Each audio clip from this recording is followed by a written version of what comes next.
At eto na nga mga kababayan, no? Sinagot na ni Senator SP Alan Peter Cayetano kung bakit walang plenary session ngayong araw mga kababayan. Sir, any info kung may session today? Sir, may session today? Ano? Hindi wala session. Pero sir, wala pong advisory so far kung may session or wala? Wala pa naman. So maghihintay lang kayo, sir. Ha? Maghihintay na lang kayo ngayon. And at the same time, magdarasal na sana pumasok sila. Dahil sayang Magdarasal raw mga kababayan. Ginamit pa. po ang sweldo. Sir, may indications na wala? Paano pa walang tumating ulit sa kanila? Wala tayong magagawa. Sayang lang ang sweldo. Huh? So paano pa hanggang bukas wala rin? Sayang pa rin ang sweldo. 300,000 mahigit. Sayang. Ieto, pakinggan natin. I thank God for this opportunity Yes po. to again directly talk to you, mahal namin mga kababayan, Yes po. sa Luzon, Mahal na Visayas SP. at Mindanao, lalong-lalo na po sa mga nagsasakripisyong Pilipinong nagtatrabaho abroad. Magandang hapon sa inyo. Parati po natin pinagdadasal na pagpalain ang ating bansa. Kasama po sa pagpapala ay ang katotohanan. This verse, John 8:32, "Then you will know the truth, and the truth shall set you free." Madalas po ito makot, Correct. "The truth shall set you free." Yan po ay pwedeng gamitin sa spiritual, sa religious. It's a biblical principle, but it is also applicable to everyday life. For example, yung isang addict sa sugal man, sa drugs, pag hindi niya inamin sa sarili niya yung katotohanan na ako'y addict, na siya'y addicted sa drugs, for example, hindi siya masaset free. Hindi Tama. magkakaroon ng pagbabago. Lies continue to enslave us. Truth set us free. So today, I'm here to tell you some fundamental truths about what is happening in the Senate and in our country. Let me start with the May 11 change in leadership and also on the walkout by the minority. In both cases, may objective. Nung May 11, kaya pala nandun yung NBI, kaya pala pinapasok nung mga nasa majority noon at nasa minority ngayon, ayaw nila magkaroon ng palitan ng leadership. Ang sinabi nila na hindi katotohanan ay dahil daw to sa impeachment. Pero yung pala, ito'y tungkol sa maraming bagay, kasama po na magkaroon ng independent, impartial impeachment, but also, ayaw na magkaroon ng hearing sa Blue Ribbon na kung saan lalabas ang buong katotohanan. Marami pang ibang issue na sa mga susunod na araw ay pag-uusapan. Naku po. We're listening to you, we hear you, na ang pangunahing issue ay trabaho, ay kita, Tama. ay ang taas ng presyo, Tama, yung Senator. araw-araw na kabuhayan ng ating kababayan. Yan po ay pinakamalaking issue. Ang ating survival, Correct. spiritual, physical, financial survival is always a priority. Pareho din sa health po yun. Yun po ang speech ko nun. Na ang ating spiritual health, physical health, mental health, financial health ay napaka-importante at dapat we look at the bigger picture. Pero tignan nyo po, para siguraduhin na mapagsilbihan kayo ng bagong majority, we want to make sure that kahit anong gawin ng outside forces, maging administrasyon o yung 11, nandyan yung 13 or at the very least 12 para yung sinasabing subukan naman natin ito. Masubukan nyo kung anong madideliver namin sa inyo. Ang problema, for the last 3 weeks, walang ginawa kung hindi takutin kami, i-twist ang aming arm, operan ng kung ano-ano para lumipat sa kanila. Tama. I'll go back to that later on. What's my point? You want an independent Senate. Our Constitution provides for the separation of power. Bakit separate? Because they are interdependent, but they are independent. Ibig sabihin po, one cannot survive without the other. Hindi naman po pwedeng walang judiciary. Correct. Hindi pwedeng walang executive department. Pero hindi naman po pwede po na executive department lang at puppets lang po ang nasa judiciary or in this case, the legislature. So, nung nag-walk out po sila, ano sabi nila? Eto na. Nautakan ang majority na gamit ang rules ng minority. Ang sabi nila, master ang play ni Senator Tito Soto dahil alam niya yung rules. Ayaw po nila na magkaroon ng online dahil sa bibig na rin nilang nanggaling. Sabi nga nila, ang isda sa bibig ng gagaling, may ikukulong daw. Bakit nila alam yung timing sa kulong? Yun lang, kabayan. Sinabi ni Senator Jinggoy. Hindi lang ngayon nangyari sa kanya yan, since February. Wala na daw kaso pag siya po ay sumunod sa kanila. In Naku this po. case, lumipat.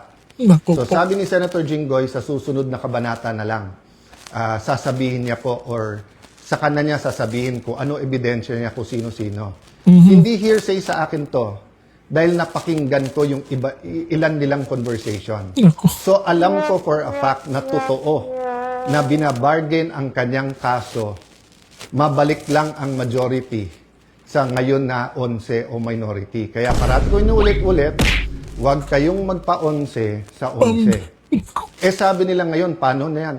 11-11 na. So, isi-simplify ko po ha. Eto. Ito po yung main message ko ngayon. Isi-simplify ko po ha. Main message na nakaugnay sa truth. Truth. Nag-walk out sila dahil ayaw po nila na makaboto yung ilan naming mga kasama. Yung po, sa kanila mismo nanggaling yon. Objective ng walkout nila, sila ang maging majority. So ngayon naman po na walang quorum at walang session yesterday and today, may kasamang mga protesta yon. Protest against a puppet Senate na gusto nila. But it is also a parliamentary tool to ensure na tuloy ang Blue Ribbon hearing sa Thursday. Ulitin ko po ha, ginamit nila yung parliamentary tool na walk out para po hindi matuloy ang pag-change ng rules. So ngayon po ang majority, ginagamit din po ang rules sa tama, Yun. morally, legally, to Nako. ensure na hindi agawin ang mga committees para po matuloy ang hearing ng Blue Ribbon sa Thursday at ang iba't iba pang mga importanteng hearing sa bawat committee. Yes, you heard me right. Sa kanilang official or unofficial spokespersons, no? Meaning sila mismo or yung mga avatar nila or yung mga vloggers, formal, informal, PR spokesperson ang nagsabi na sa 11-11, umabsent lang yung isa, mag-abstain lang yung isa, they can move. Sabi po sa isang pahayag o isang vlog at sa iba pong mga news reports, di ba? Pwedeng maging lame duck Senate President, si Alan Cayetano. Taga-Tagig at Pateros po kami. Kahit lame duck, lumalaban pa rin. Yun. So Laban na. alam po namin plano nila. Nako. Ang plano nila, abangan, tanggalin ang mga committee sa legitimate majority. Why do I say Nako. legitimate majority? In a completely independent Senate, 13 is 13. Kahit nasa abroad, kahit fugitive, kahit na nakakulong. In a democracy, you cannot say, I love democracy. Tapos pag minority ka, gusto mo, ikaw masunod. Pag minority ka, you have a moral influence to try to influence the majority.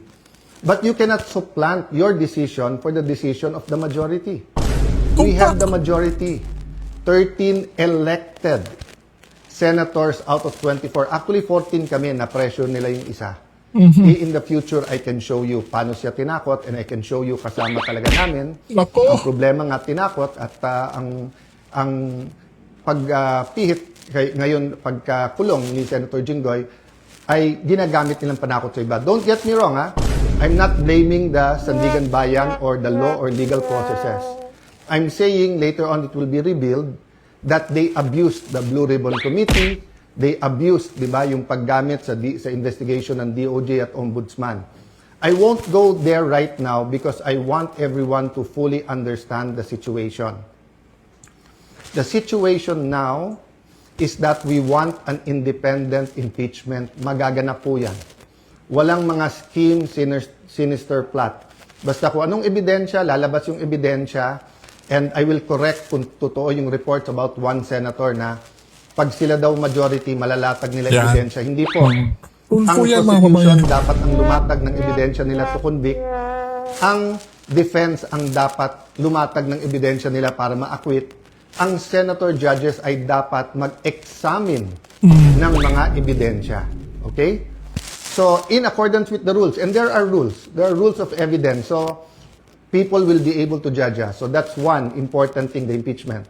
The other important thing is yung ekonomiya natin, presyo. So in the next few days, we will be announcing to you the hard work that we're going to do in the different committees to help address inflation, to help address ang problema sa production sa agriculture, to help address yung mga walang pera sa pagpapagamot. After summer, pasukan. To help address the problems of K-12, to help address the problem ng mga gustong mag-aral, hindi makapag-aral. There are many, many other problems in between that. Sa kabuhayan, marami sa ating mga kababayan sa Middle East may problema sa trabaho or sa kita. Marami sa ating importers sa taas ng dolyar ngayon, nahihirapan. So napakaraming problema. But if we allow the flood control issue, the biggest corruption issue in our history, to go unchecked, let me throw you this question. Alam niyo na ba kung ano talaga ang scheme o scam sa flood control? Ilan ba talaga ang ghost? Ilan ang hindi ghost? Ilan ang substandard? Bulacan lang ba? O maraming lugar sa ating bansa? Senador lang ba? May congressman? May cabinet member ba? May mastermind ba o wala? Ano yung real numbers? Sa 1 trillion a year, sa 2023, 24, 25. Ano ba dyan ang tama? Ngayon ba? Wala na bang corruption ngayon sa infrastructure problems? Kamusta ang ating flood control? Correct. Pag umulan ba ng malakas ngayon, makakasiguro tayong hindi babaha? Yun. So, ang dami pong tanong. Hindi po ito masasagot kung wala tayong independent, impartial na hearing. May hearing ang ombudsman, may investigation at hearing ang ombudsman at DOJ. But what about the Blue Ribbon Committee? Yan. We gave Senator Lacson a chance. Napakatagal yon. Kayo na magkwenta ilang buwan o isang taon, di ba? So, Kabayan, Senator Marcoleta had one hearing. Pipigilan natin yon? No. Witnesses. Pag nandyan na yung witness, matetest natin. Kaya hindi ako nagja-judge. Pag nakita ko sa press con, of course I'm intrigued. Of course I listen. I do a little bit of research. But until matesting yan sa cross-examination, dun pa lang ako maniniwala at ibabalandra ko po yan or isa side by side ko sa mga existing na ebidensya. So again, ulitin ko po ha. Kailangan tignan po natin nangyayari sa Senado sa mas malaking konteksto ng katotohanan. Gusto ba natin na ang Senado ay maging kasangkapan, ay gamitin, no? Para ilabas ang totoo? O ito ay kasangkapan para itago ang totoo? Is the Senate for truth or not? Now, it's quite unique if you say that the number now is 11-11. So, what's important for me is we don't have a puppet or dependent Yan. Senate. Yan And ang what's mahalaga, important to kabayan. me is that on Thursday, matuloy ang Blue Ribbon. Yes, and tuloy na tuloy. yung iba't ibang mga committee. So we will keep you updated. There are many questions, there are many issues. Sa mga kapatid natin sa media, send your questions sa akin, MRO. This afternoon, I might answer some. If not, tomorrow, Thursday, Friday, I will be answering one by one all of those questions. But for today, I want us to all ask, hindi ba when we passed the 1987 Constitution, ang isang basic principle doon, katotohanan. Di ba Tama. nung nagkaroon ng EDSA 1 at 2, katotohanan. Tama. Pinakamalalaking skandalo sa buong mundo, Watergate. It's about truth, katotohanan. Correct. Ngayon, lahat ng propaganda sa Iran, sa Israel, sa US, presyo ng langis. Hindi ba ang isang issue dyan, katotohanan? Ano ba ang truth tungkol sa lahat na to? Ang corruption sa ating bansa ay hindi mabibigyan ng lunas kung walang pagbabago. At walang pagbabago kung hindi tayo magsisimula sa katotohanan. So I challenge all senators, both from the minority and majority, what's more important to us? Position, huwag mabanggit yung pangalan natin, huwag tayo makasuhan, malapit tayo sa administrasyon, 2028 may ambisyon. If you say you love the country, then why not fight for it? And you know, you may say a lot of things about Senator Jinggoy. You may talk about his past. But I will reiterate, I am a witness. Narinig ko yung mga offer sa kanya. Wala ka ng kaso, wag ka lang kakalas. Una, wag ka sumama dyan kay Senator Loren. Ngayon naman, pumalas ka at join the minority. The minority senators knows this. So stop lying. You know this. Some of you are using it in talking to us. Oh, sabi ko naman sa inyo, no? Pumili tayo ng 13, I'm ready to go anytime, any day. Basta't may 13 na. Show me 13, wala nang problema. Ang pakiusap ko lang, let that be 13 that are fighting for the truth. So that the truth can finally set all Filipinos free. God bless you. God bless the Philippines. Naku po mga kababayan, no? Kaya po, Senator Erwin, sana ay napakinggan mo ito at sa mga kasamahan mo po. Diba mga kababayan? Eto, pakinggan natin ha, itong si Senator Erwin Tulfo mga kababayan. Sir, any info kung may session today? Sir, may session today? Pag hindi sila Ano? dumating, hindi wala session. Pero sir, wala pong advisory so far kung may session or wala? Wala pa naman. So maghihintay lang kayo, sir. Ha? Maghihintay na lang kayo ngayon. And at the same time, magdarasal na sana pumasok sila. Dahil sayang Magdarasal raw mga kababayan. Ginamit pa. po ang sweldo. Sir, may indications na wala? Paano pa walang tumating ulit sa kanila? Wala tayong magagawa. Sayang lang ang sweldo. Huh? So paano kung hanggang bukas wala rin? Sayang pa rin ang sweldo. 300,000 mahigit. Sayang. Sir, bakit po kaya nangyayari to? For if ever for the second time walang session Bakit? kapag hindi sila nagpunta. Nag-boycott sila dahil sa nangyari kahapon. Tingnan nyo mga kababayan. Kung paano, kumusta itong si Wendalaw Tulfo? Pambihira at nako po mga kababayan, buti na lang. At sumagot ngayong araw si Senator SP Cayetano mga kababayan. Di ba? At itong si Erwin, nako po, butata. Di ba yung kanyang pinagsasabi mga kababayan? At syempre mga kababayan, ang good news po ay nako po, ngayong June 4 ay tuloy na tuloy ang Blue Ribbon Hearing mga kababayan. Kahit na tila ba di pa maimbitahan yung 18 Marines natin mga kababayan, no, ay okay lang. Diba? Basta ang importante ay masimulan na mga kababayan para magkaalaman na talaga. Di po ba? Hanggang dito na lang po mga kababayan. Anong latest po? Maraming salamat sa iyong suporta. Isang like naman at share po mga kababayan, no? At syempre, pagdasal natin yung majority ni SP Cayetano mga kababayan, naway bigyan sila ng lakas pa ng loob mga kababayan para malabanan itong kademonyuhan mga kababayan ng ating administrasyon. Di ba?